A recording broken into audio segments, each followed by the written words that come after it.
Prepositions, there are three inseparable prepositions, and there is your le, to or for. You can say to or for the king, or fighting for the king.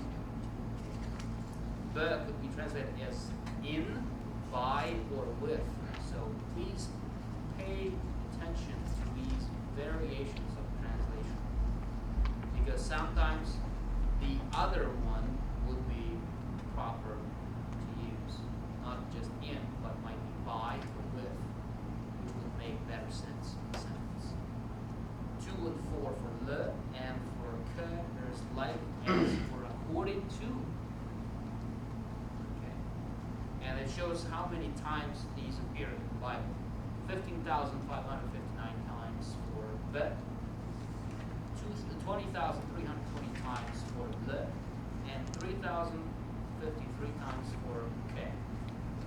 Okay? Is it clear so far? Mm-hmm. Form of the preposition min, which means from, it could be written both ways. Before most, well, let's see. We ended on 6 BC. Is that clear for you how to spell inseparable prepositions already? I didn't stop on that in my discussions. If you look at your handouts, it will be clear how to make them. Before hatef vowels, consonants, and so on.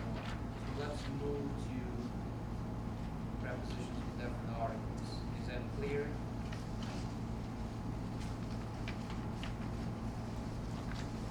When you have a definite article added to a word with a preposition, basically the preposition will keep the vowel sound under the definite article, and in the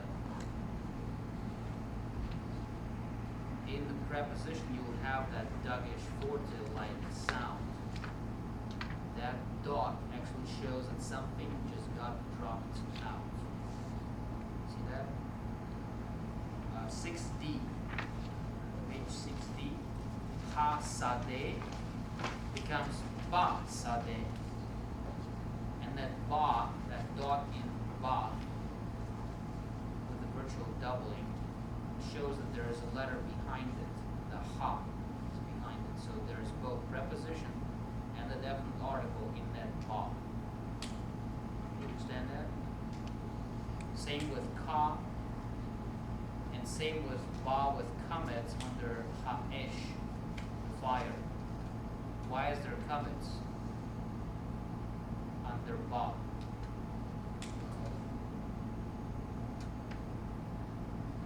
So why is there kamets under ba in ba-esh?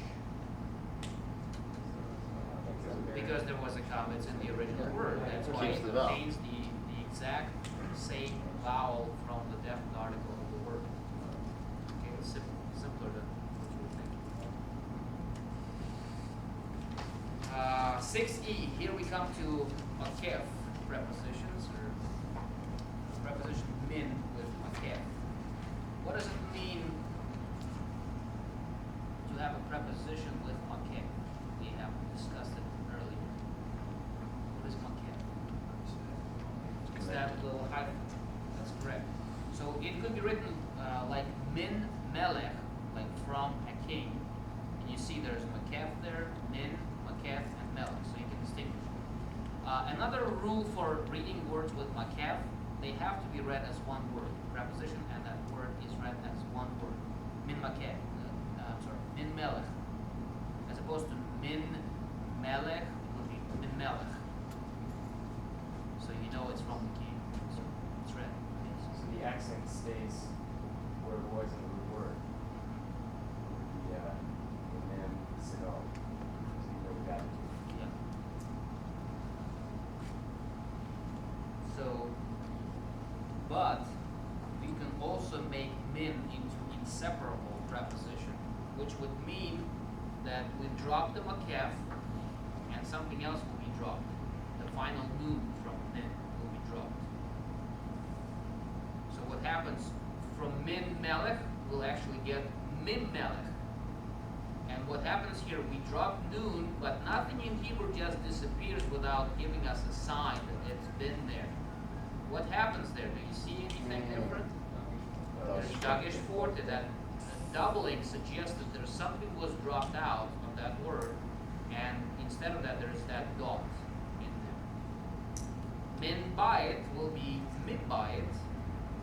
Min ish will be me ish. Why? Because two hireks in the row are not tolerated by Hebrew vowel association, so the hirek has to be changed into a serek. Two hireks in a row and two shavas in a row are not tolerated by Hebrew, so first hirek is turned into serek. Serek. Min haaretz will be changed into me haaretz, and why is there tzere here and not e, not here? It says right next to it, compensatory lengthening. Actually, I was thinking for the aleph as well, in the previous one. Yeah, it's the same thing. Because they're gutturals is the reason why it went to a Z. Yeah, it's both actually. Okay. It's that rule first, pertaining to this lesson, and the second rule, two hireks are not tolerated. And the last example, min hoots will be mihoots. There's no dagesh for it anywhere else. Why?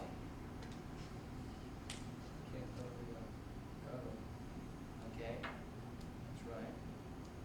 But there's also what is called virtual doubling. Mihoots. That's already, if you pronounce hoots correctly, it's already a rough sound, so there's no possibility of doubling that sound. Okay. All right, so that's prepositions, and we got definite direct object marker.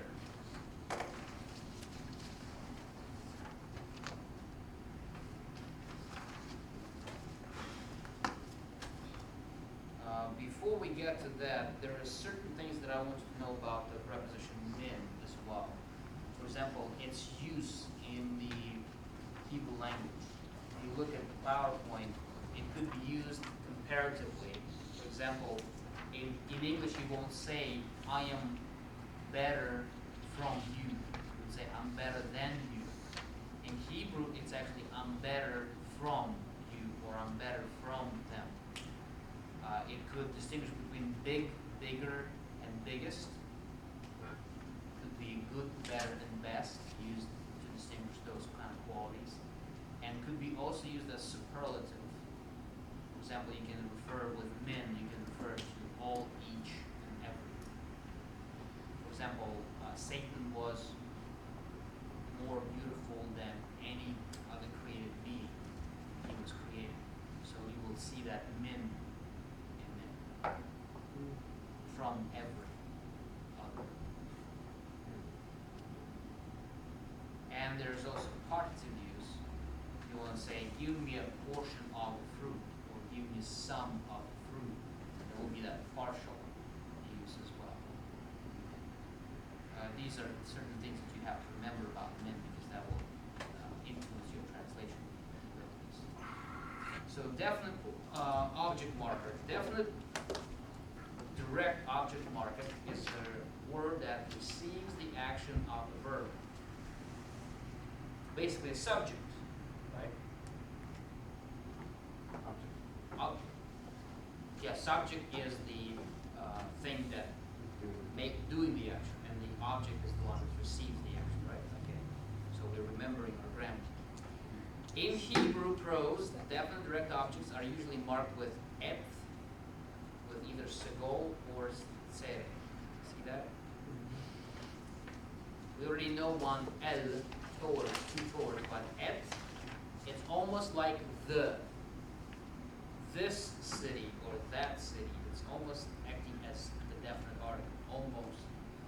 And let's see how it's written. Can someone read the first sentence for me? And that someone I want to be Charles.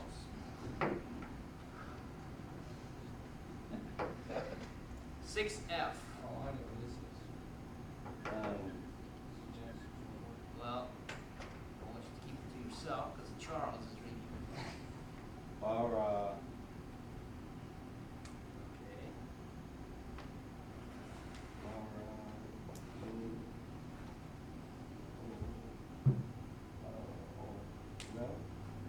Huh? What was that? I can't distinguish the sounds coming out of that room. Sounds to me like a soundtrack to the Night of the Living Dead so far. I want the clear words. Okay. What's the first word? Bara. Bara. Bara. Okay, we got that. What's the second one?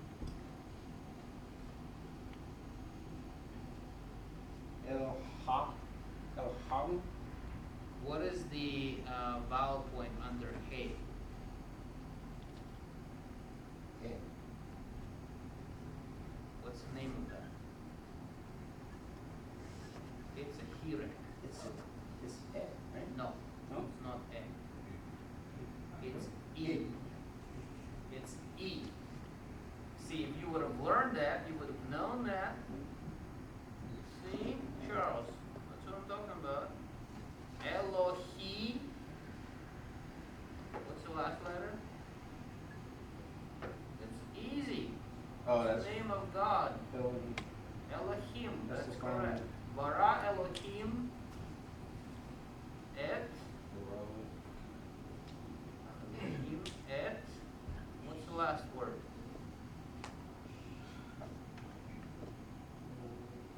Try hush.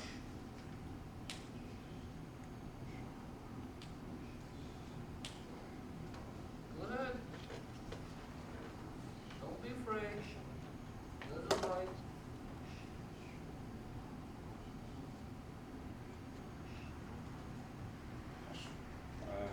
Ha, sha.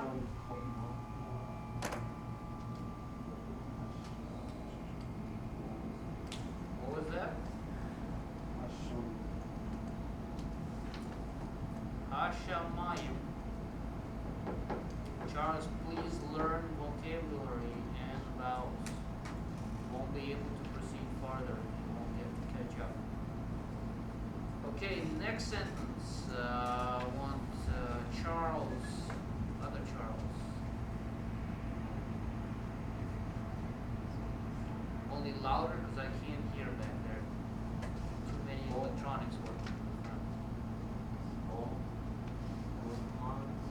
What was that? Louder, please. I can't hear you.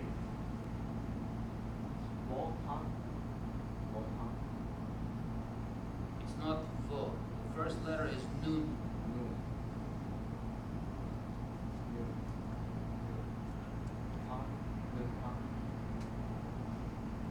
What is the vowel sound under the nun?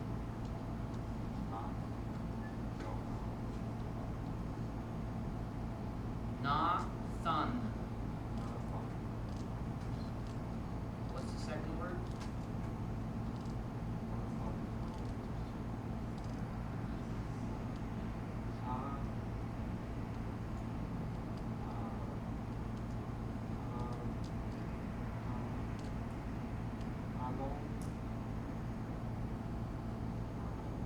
Ha.